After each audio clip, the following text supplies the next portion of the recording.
Imagine 5,000 devices trying to talk inside one giant room at the same time. Phones, laptops, servers, TVs, all screaming data everywhere. That's exactly what happens in a network without subnetting.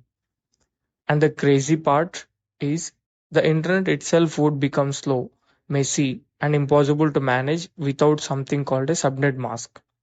Most subnetting tutorials instantly throw binary numbers at you, and beginners quit immediately. What is a network? Before subnetting, we need to understand network. For example, your home Wi-Fi is small network. College campus is bigger network. Amazon, Google, Microsoft are massive networks. All devices inside a network communicate using IP addresses. But here's the problem. If every device in the world stayed inside one giant network, traffic increases, broadcasts increase, devices slow down, management becomes chaos.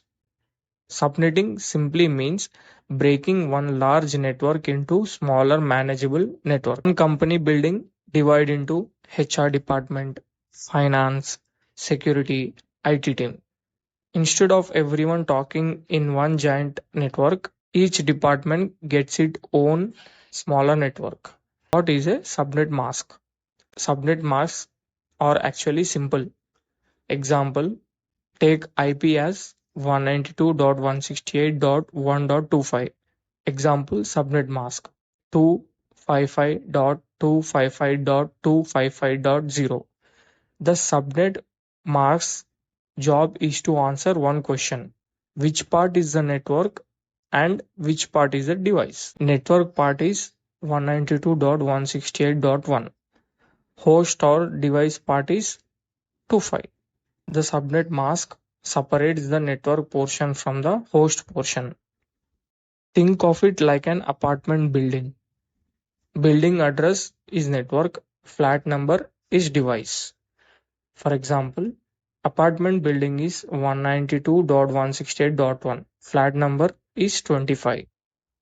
The subnet mask helps device understand, are you inside my building or outside my building?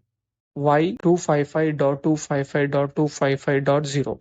This strange number scares beginners. 255.255.255.0, but here's a simple truth. 255 means network part, 0 means device part. For example, 192.168.1.10, 192.168.1.55, 192.168.1.200 all are inside the same subnet, but 192.168.2.10 is different network.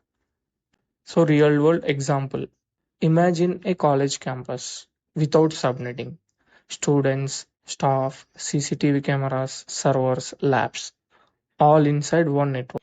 The result is it has congestion, security risks, poor communication. The admin creates subnets as student subnet, faculty subnet, security subnet, server subnet. Now traffic becomes organized and secure.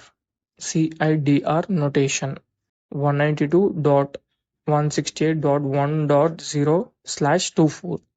The /24 simply means 24 bits are reserved for the network. And yes, this is another way of writing 255.255.255.0. If you want careers in networking, cybersecurity, cloud, DevOps, system administration, subnetting is foundational. Interviewers ask this constantly because it tests whether you truly understand networking.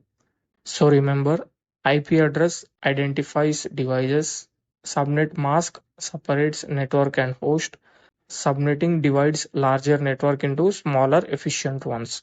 And once this clicks, counter networking becomes much easier.